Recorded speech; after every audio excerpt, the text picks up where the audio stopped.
LK the Leprechaun dropping another one. This for all my stoners out there. Happy 420 day. This video, we're going to be talking about 420, April 20th. Where does the term come from? How did it originate? 420 is a cannabis culture slang for marijuana and hashish consumption. Everyone smoking that ganja, especially smoking around the time 420. It also refers to cannabis-oriented celebrations that take place annually on April 20th.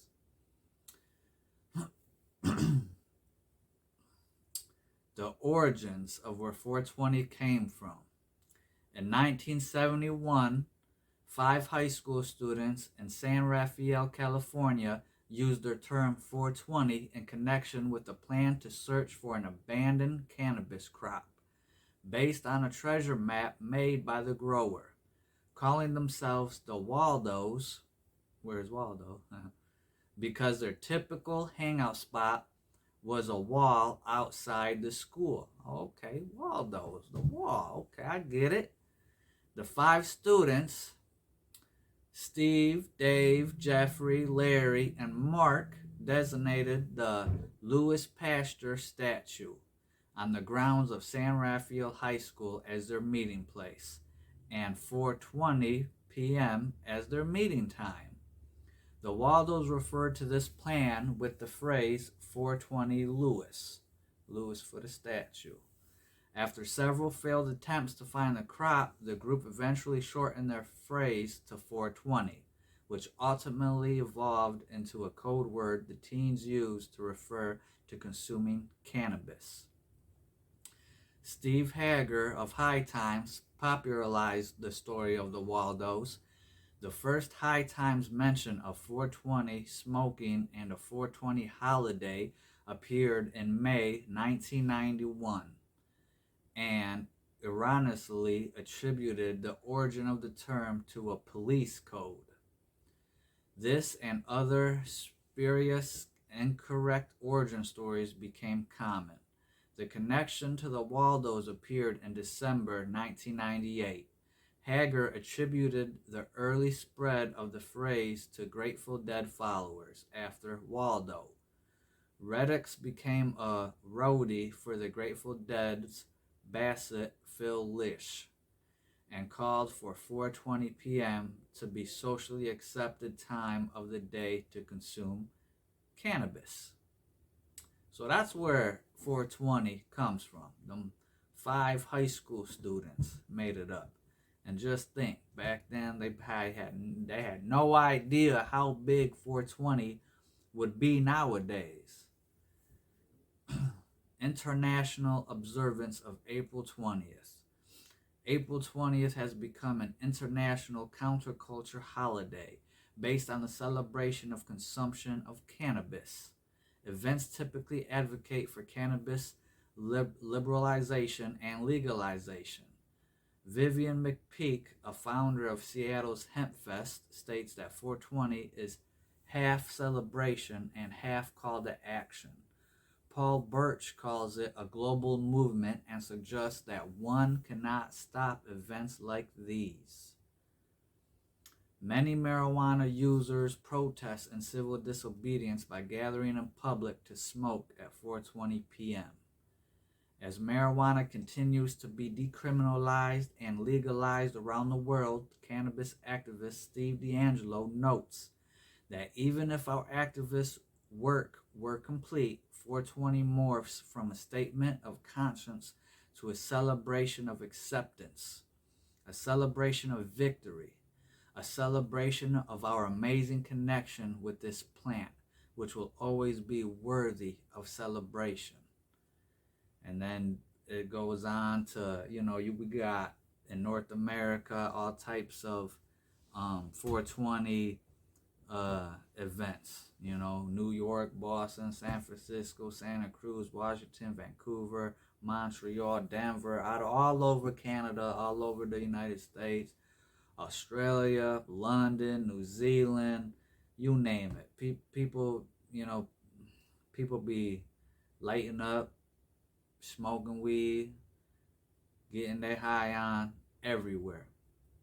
Here in Michigan, the first Saturday of April in Ann Arbor, they got a event called Hash Bash that I've actually been to once, maybe twice. Yeah, I think I've been to it twice.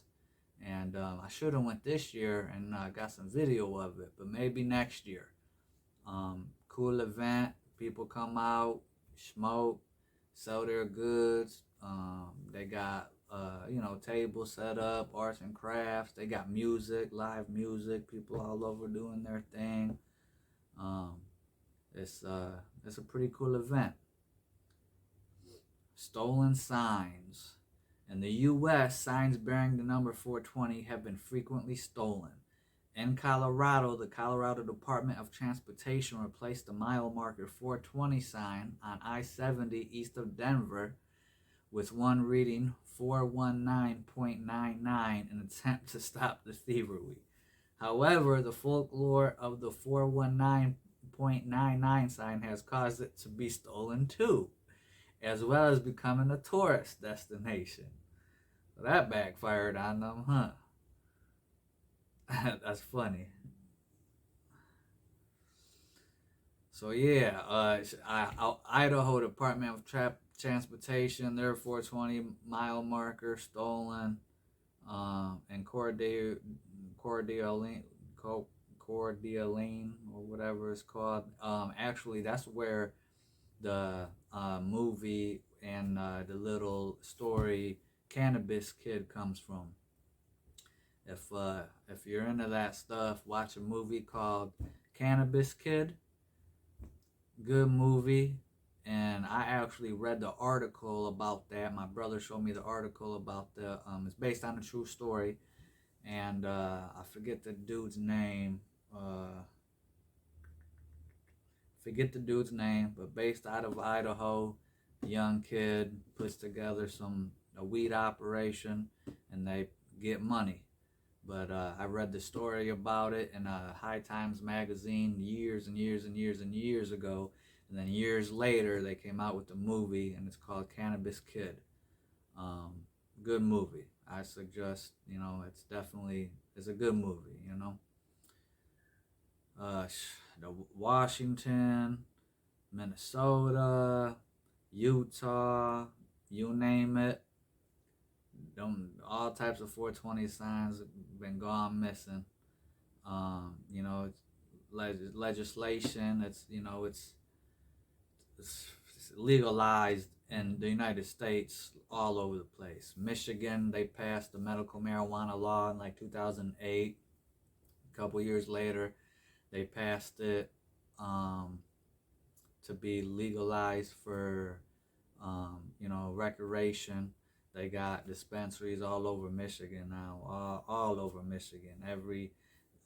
Like back in the day, it was like strip clubs and all that stuff. Now it's medical marijuana facilities everywhere. It's not medical marijuana, just dispensaries, weed shops everywhere. It's out of hand. It's crazy. Everyone and their mama growing weed. Everyone trying to grow weed, get some money out some weed. They've actually made it harder for people to make money on it. The little people. If you got money and you got a big operation going, you could buy a building and get some marijuana going, and you're probably making some good money.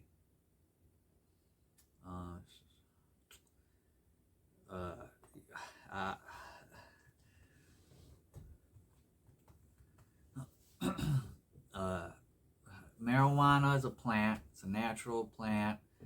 I don't know why it's been illegal. Well, we know why. The government need to capitalize on it. They don't like anything good for us, but it's good for pain relief, improved sleep, reduced nausea, vomiting, improved appetite, just to improve quality of life. It's good for chronic pain. Back when they came out in 2008 with the medical marijuana, I used to get it for chronic pain.